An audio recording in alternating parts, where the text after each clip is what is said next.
is she? You do what I tell you to do, and everything will be just fine. I need you tonight using some of your old skills. 5 stops, 5 pickups. Hola, Ruby, ¿cómo estás? How are you? I'm good. How you doing? I'm sweating so much. It's so hot here. Where are you? It looks beautiful. I'm in Playa del Carmen. It's the first time that I leave my house in a year, so it's very nice. Deserving. I just watched the movie and it's so much fun. You are amazing in it. You are an expert handling guns now. How much training do you have to do with it? For this film, I didn't have to do as much because I had done so much for Resident Evil and John Wick, SAS.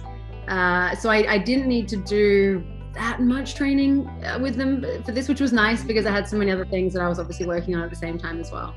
The last time that I spoke to you was for your last movie, The Doorman. I need to know who would win in a battle, Ali or Victoria? I think that's a great match. It is a good match because Ali has military experience, and I think that puts her, in a different kind of position. But if you have the same intention, if you have the same situation that's driving Victoria, which is, the daughter doing absolutely anything it takes to protect her daughter, I feel like that kind of mission and that kind of that being her whole entire entity would probably be able to beat Ali. Something's not right. Get out of here. Speaking a little bit about her daughter, Victoria is moved because she's going through something very desperate, and sometimes desperation can lead people to do something crazy, as in Vanquish.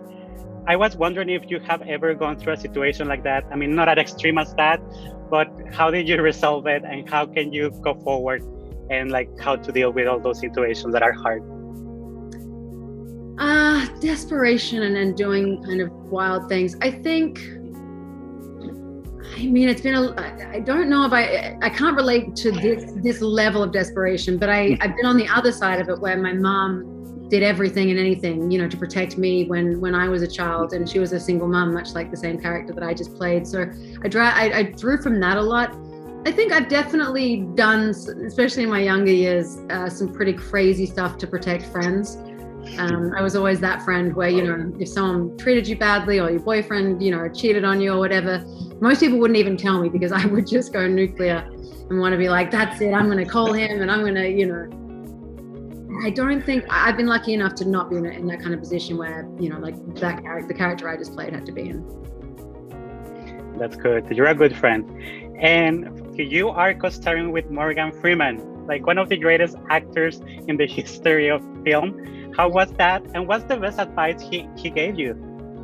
Working with Morgan was, as any actor in the world or anyone that does anything to do with filmmaking would understand, it was an absolute honor and a privilege. And he made it so easy. He just made the scenes so easy because of just his innate ability to be one of the best performers that we've ever had in the world. But also his generosity and his openness and wanting to collaborate on everything that we were doing. I wouldn't say that Morgan gave me a singular, piece of advice or anything like that.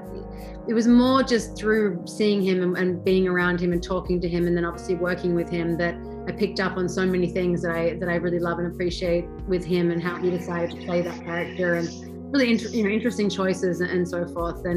But aside from that, we just had a really good time. And I mean, he's in a wheelchair kicking ass. That's awesome. Yeah, exactly. Thank you so much, Ruby. I can't wait to share the movie with everybody. It's so much fun. It's so thrilling and exciting. Thank you very much. Adios.